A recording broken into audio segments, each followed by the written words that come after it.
after the worst loss of the season, guys, for Everton. I think task number one for us is finding a way to describe the state of Everton football right now. Tim, I will give you the first crack at this challenge. Well, under Frank Lampard, it's their fourth defeat in 5. You know, you're expecting that new manager bounce. They don't get it. I talked at halftime that they are in the thick of a relegation battle, and you just see the nerves of the team. You see the lack of confidence, which is what we know what happens when teams are down near the bottom. You know, Frank Lampard tries to make a tactical change when it's almost too late. You know, you're expecting that maybe at halftime. For my liking, if I'm being brutally honest, at 3-0 at halftime, you're not really ever going to get back in this game.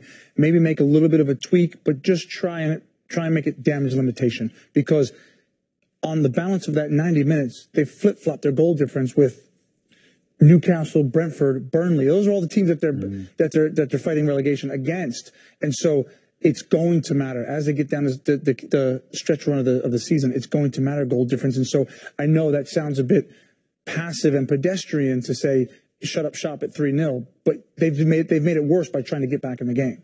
How do you sum up what you're seeing on that side?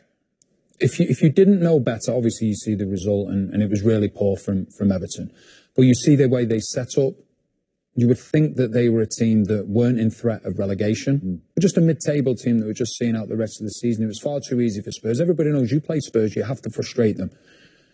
Spurs got in behind Everton's back four time and time again. They're playing a 4-2-3. We know that Frank Lampard did that at Chelsea. We know that he did that at Derby, but he was managing teams then at the top end of the table. And they were just wide open. My biggest fear for Everton is when you look at the fixtures that they have coming up. I think it becomes a real issue for them.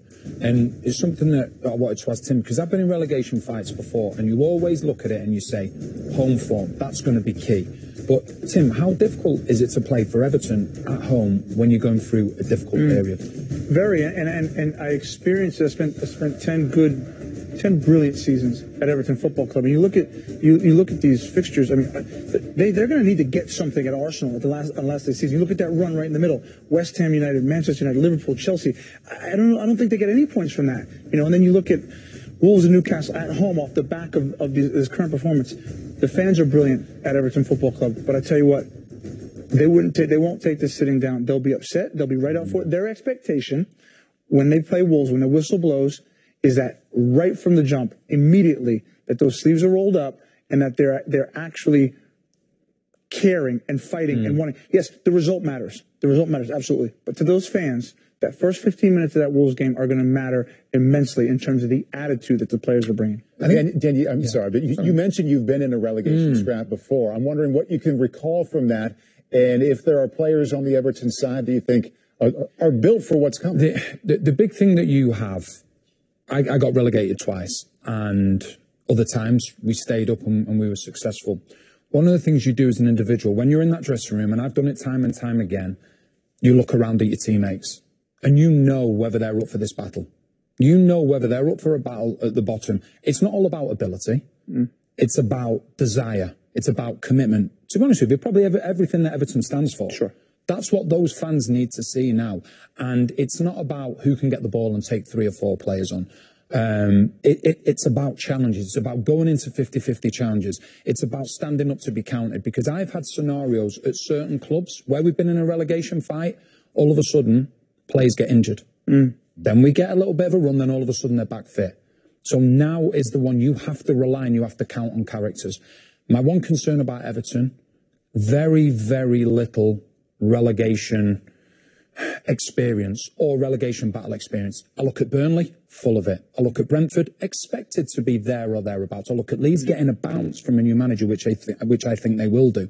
They're my concerns for Everton. Teams are catching them, and Everton are falling. But Danny, the worry is, I mean, look at today as an example. A leader, the leader, Michael Keane, mistake last week, mistake this week, gets hauled off at halftime. You know, that's a guy who you're expecting when you're in a relegation battle. He's going to be the one, you know, to lead the challenge.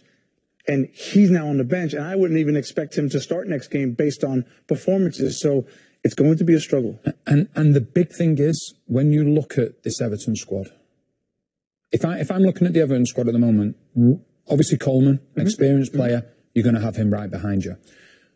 The next one on the list for me is probably Gordon.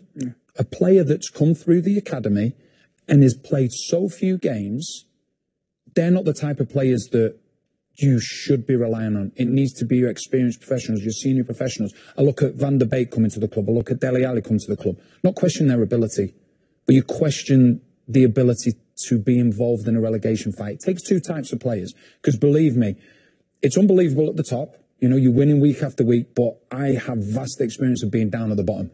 And it's a lot harder because you are losing more than you're winning, and you just have to keep your confidence high if you can, and it's really tough.